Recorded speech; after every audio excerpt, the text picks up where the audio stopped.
Chapter 63, The Continuation and Conclusion of Mr. Melopoyn's Story.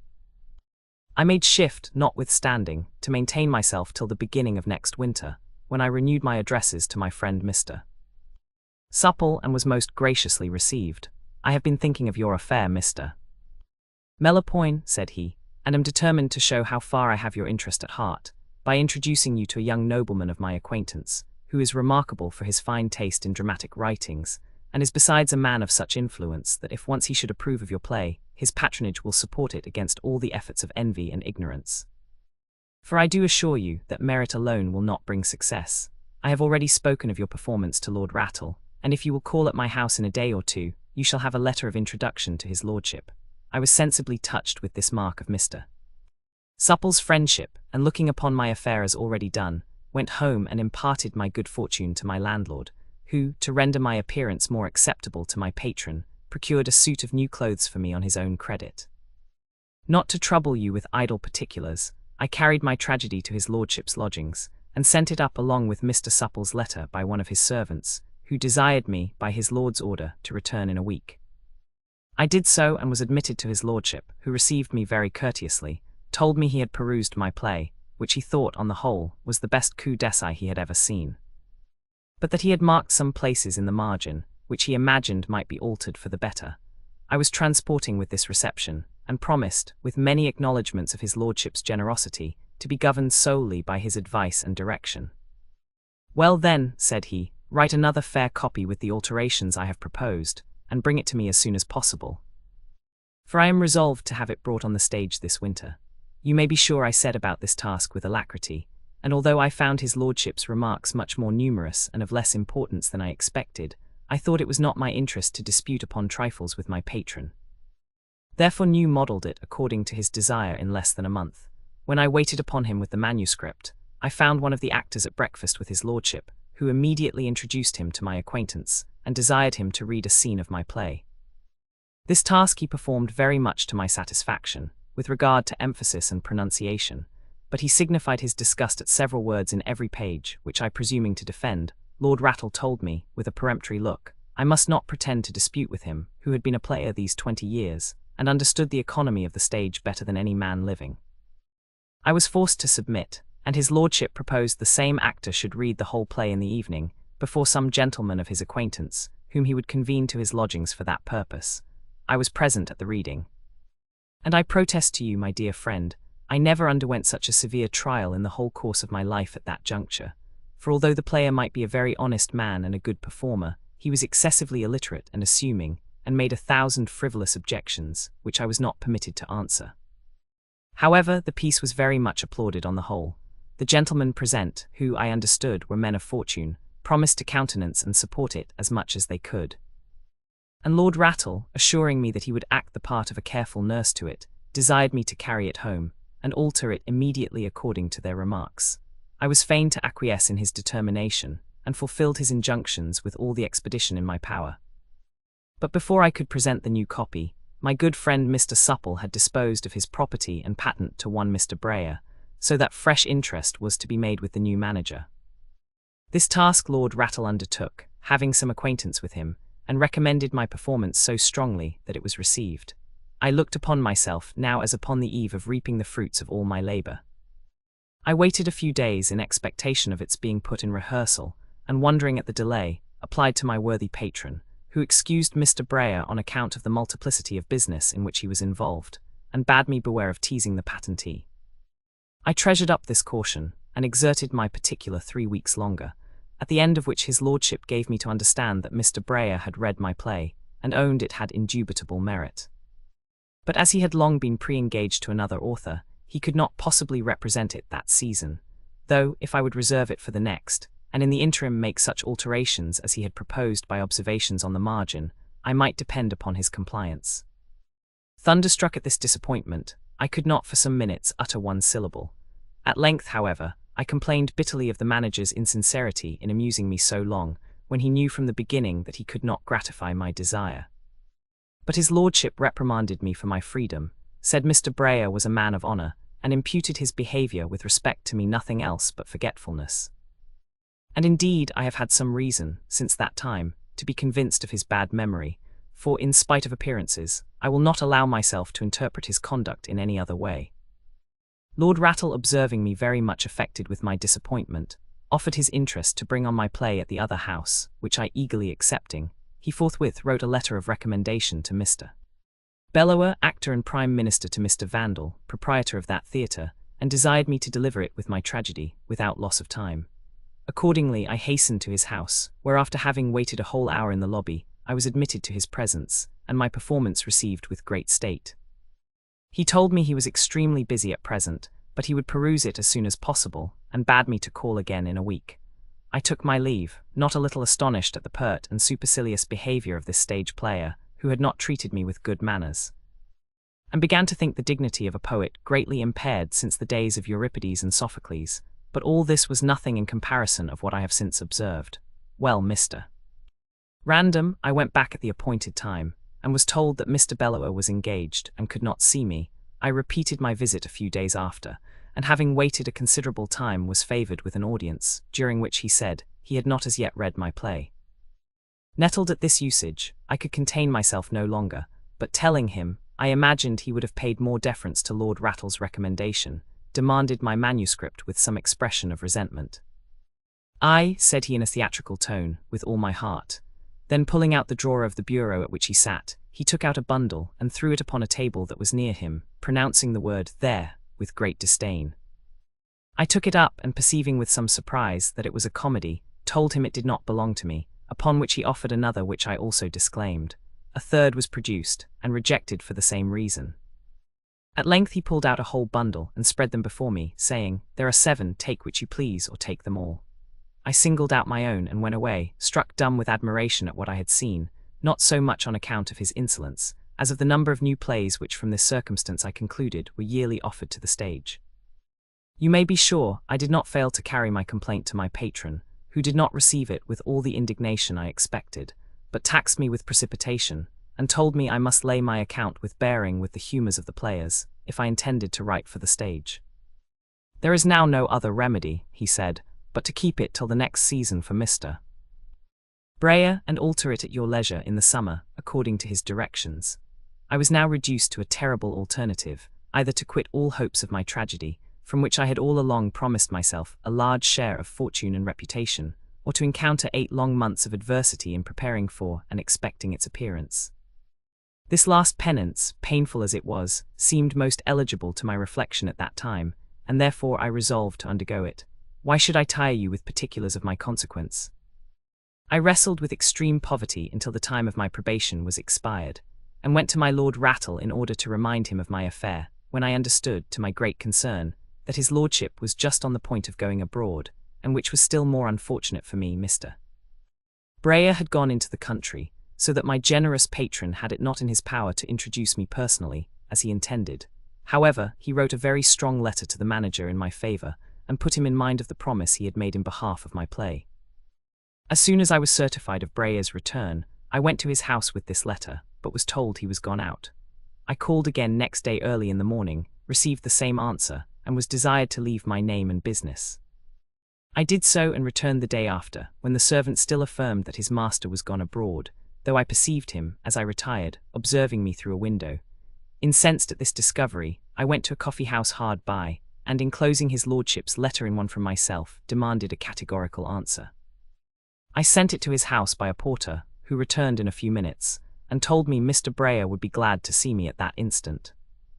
I obeyed the summons, and was received with such profusion of compliments and apologies, that my resentment immediately subsided, and I was even in pain for the concern which this holiest man showed at the mistake of his servant, who, it seems, had been ordered to deny him to everybody but me. He expressed the utmost veneration for his good and noble friend, Lord Rattle, whom he should always be proud to serve, promised to peruse the play with all dispatch, and give me a meeting upon it, and as a testimony of his esteem, made me a present of a general order for the season, by which I should be admitted to any part of the theatre. This was a very agreeable compliment to me, whose greatest pleasure consisted in seeing dramatic performances, and you need not doubt that I often availed myself of my privilege. As I had an opportunity of being behind the scenes when I pleased, I frequently conversed with Mr. Breyer about my play, and asked when he meant to put it into rehearsal. But he had always so much business upon his hands that it remained with him unopened a considerable while, and I became very uneasy about the season that wasted apace when I saw in the papers another new play advertised, which had been written, offered, accepted, and rehearsed in the compass of 3 months. You may easily guess how much I was confounded at this event. I own to you that, in the first transports of my anger, I suspected Mr. Brayer of having acted towards me in the most pitiful perfidious manner, and was actually glad at his disappointment in the success of his favourite piece, which, by the strength of art, lingered till the 3rd night, and then died in a deplorable manner. But now that passion has no share in my reflection, I am willing to ascribe his behaviour to his want of memory, or want of judgment, which you know are natural defects that are more worthy of compassion than reproach.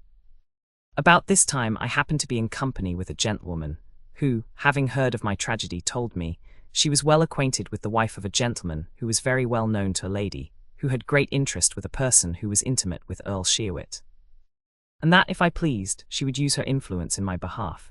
As this nobleman had the character of a Maecenas in the nation, and could stamp a value upon any work by his sole countenance and approbation, I accepted her offer with eagerness, in full confidence of seeing my reputation established, and my wishes fulfilled in a very short time, provided that I should have the good fortune to please his lordship's taste. I withdrew the manuscript from the hands of Mr. Brayer, and committed it to the care of this gentlewoman, who laboured so effectually in my interest, that in less than a month it was conveyed to the Earl, and in a few weeks after, I had the satisfaction to hear that he had read and approved it very much. Transporting with this piece of intelligence, I flattered myself with the hopes of his interesting himself in its favour, but hearing no more of this matter in 3 whole months, I began, God forgive me, to suspect the veracity of the person who brought me the good tidings. For I thought it impossible that a man of his rank and character, who knew the difficulty of writing a good tragedy, and understood the dignity of the work, should read and applaud an essay of this kind, without feeling an inclination to befriend the author, whom his countenance alone could raise above dependence. But it was not long before I found my friend very much wronged by my opinion.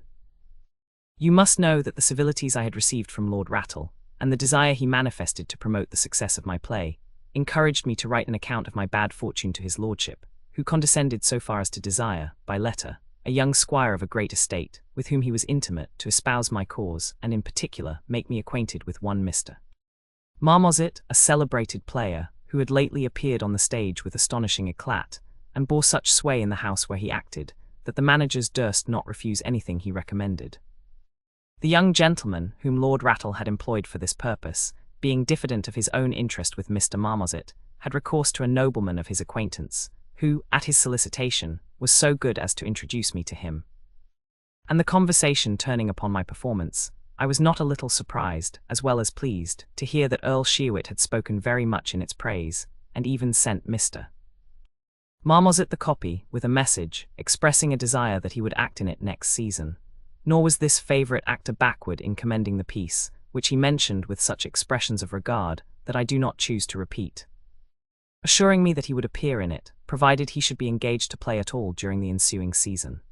In the meantime, he desired I would give him leave to peruse it in the country, whither he intended to remove next day, that he might have leisure to consider and point out such alterations as might perhaps be necessary for its representation, and took my direction that he might communicate by letter the observations he should make. Trusting to these assurances, and the interest which had been made in my behalf, I hugged myself in the expectation of seeing it not only acted, but acted to the greatest advantage, and this I thought could not fail of recompensing me in ample manner for the anxiety and affliction I had undergone. But 6 weeks being elapsed, I did not know how to reconcile Mr. Marmozet's silence with his promise of writing to me in 10 days after he set out for the country. However, I was at last favoured with a letter, importing that he had made some remarks on my tragedy, which he would freely impart at meeting, and advised me to put it, without loss of time, into the hands of that manager, who had the best company, as he himself was quite uncertain whether or not he should be engaged that winter. I was a good deal alarmed at this last part of his letter, and advised about it with a friend who told me it was a plain indication of Mr. Marmozet's desire to get rid of his promise, that his pretended uncertainty about acting next winter was no other than a scandalous evasion, for to his certain knowledge he was already engaged, or at least in terms, with Mr.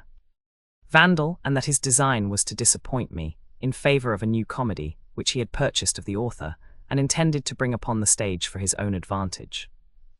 In short, my dear sir, this person, who, I must own, is if a sanguine complexion, handled the moral character of Mr. Marmozet with such severity that I began to suspect him of some particular prejudice, and put myself upon my guard against his insinuations.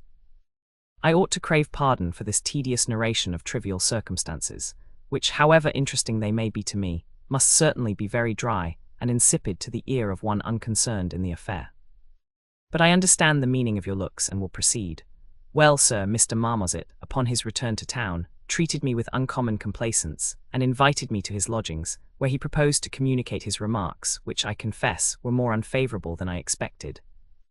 But I answered his objections, and, as I thought, brought him over to my opinion, for on the whole he signified the highest approbation of the performance.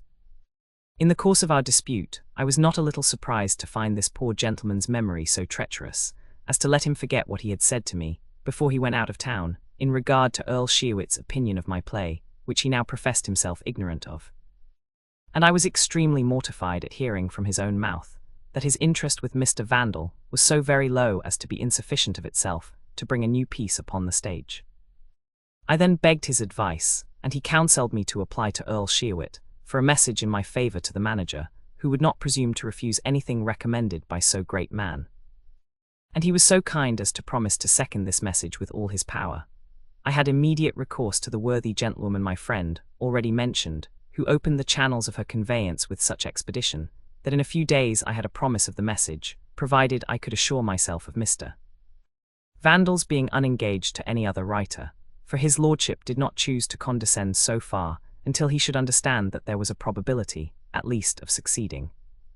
At the same time that blessed me with this piece of news, I was startled at another, by the same channel of communication, which was that Mr. Marmozet, before he advised me to this application, had informed the Earl that he had read my play, and found it altogether unfit for the stage.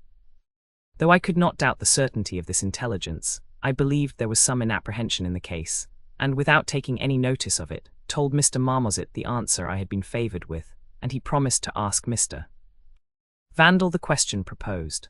I waited upon him in a day or two, when he gave me to understand that Mr. Vandal, having professed himself free of all engagements, he had put my play into his hands, and represented it as a piece strongly recommended by Earl Shearwit, who, he assured him, would honour him with a message in its favour. And he desired me to call for an answer at Mr. Vandal's house in 3 days. I followed his directions, and found the manager, who, being made acquainted with my business, owned that Mr. Marmozet had given him a manuscript play, but denied that he had mentioned Earl Shearwit's name.